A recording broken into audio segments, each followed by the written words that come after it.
Hi, welcome to my very first video for Be Hope Fitness. I'm Bethany, that's the B in Be Hope.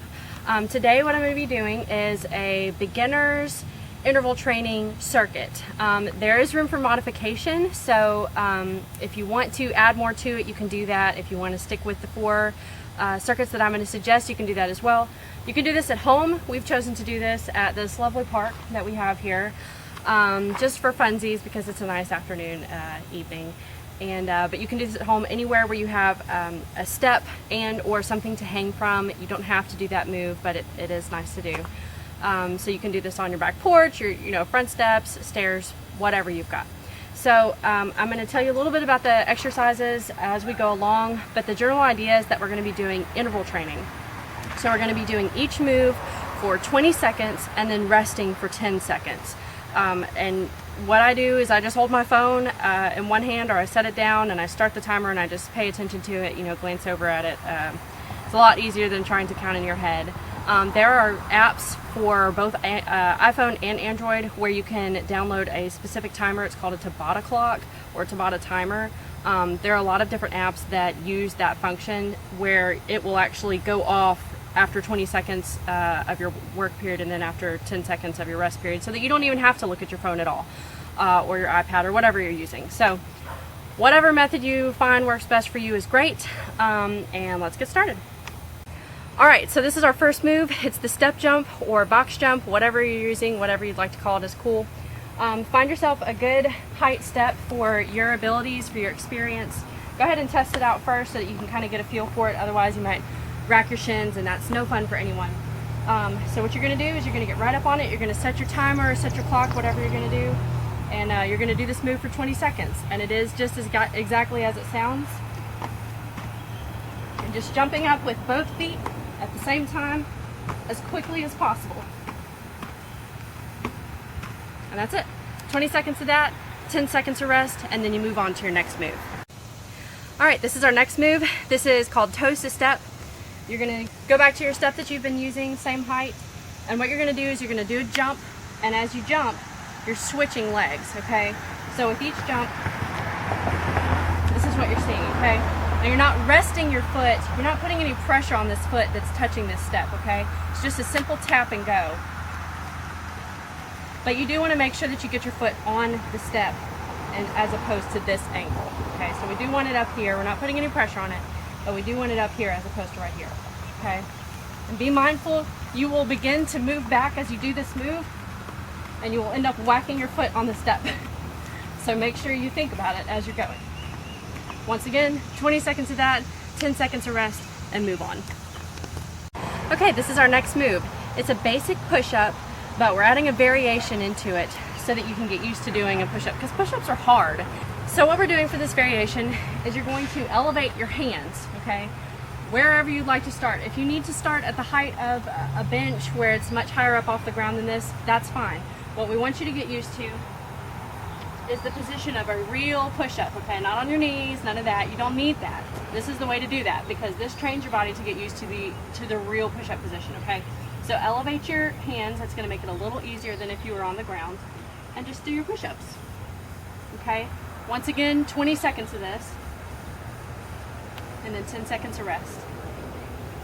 You want to make sure that you keep your core tight, okay?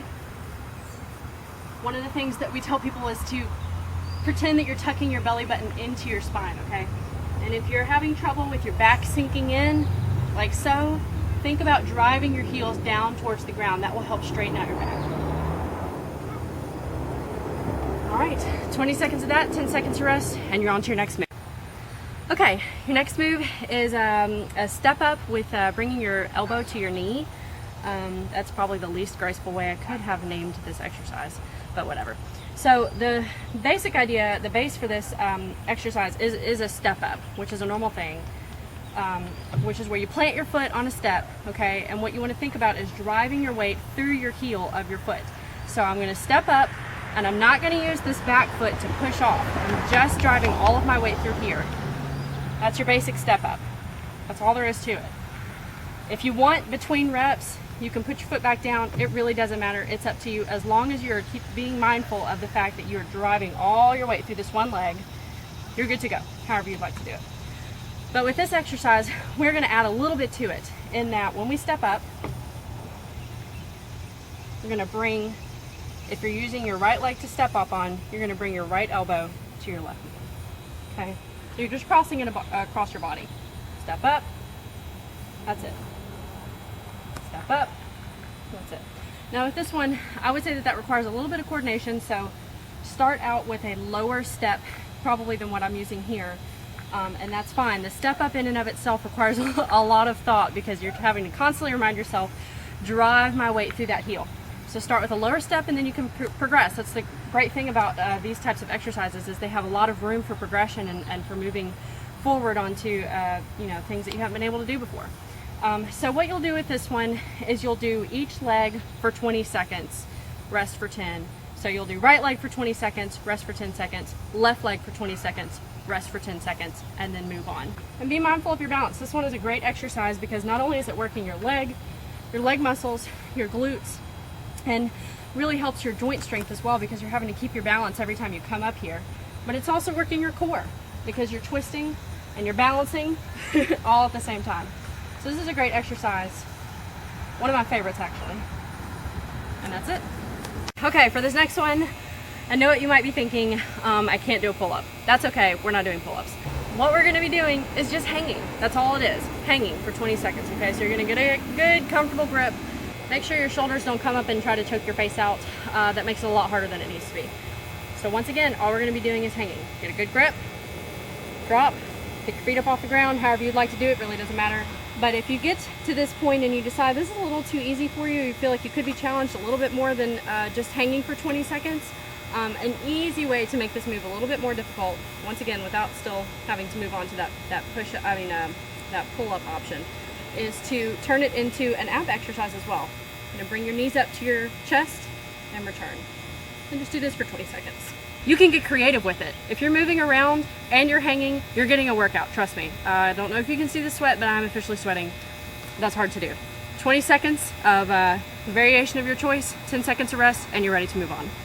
All right, this is the last exercise in the circuit. Yay! It doesn't really have a name. If it does have a name, I'm not really aware of it. So forgive me if I'm just ignorant to the name of this exercise.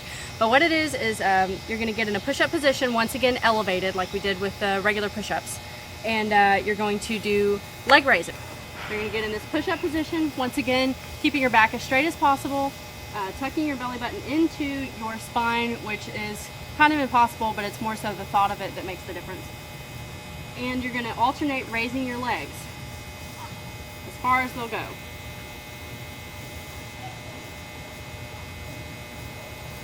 And once you get better at this exercise, or you feel like it's not challenging anymore, just lower the height where your hands are placed. So you can get lower and lower until you're on the ground doing it. Then it really becomes a challenge because you're in a full push-up position, and that is a lot of work on your shoulders and your core as well. But that's a good thing.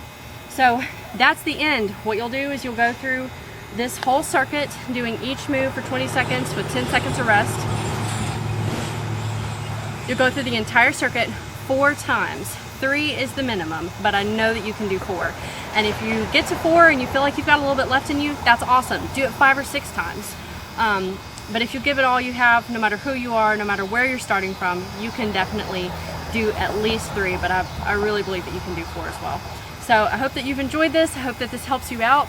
I personally do an interval training routine such as this one 3 to 4 times a week, depending on my schedule, depending on my energy levels, to be honest, just depending on a lot of things, but I try to get it in at least 3 times a week. So I would definitely suggest that Monday, Wednesday, and Friday. It can't be any easier than that. All you need is a step and about 20 minutes and you're good to go. So I hope you've enjoyed this. Thanks for watching. Go!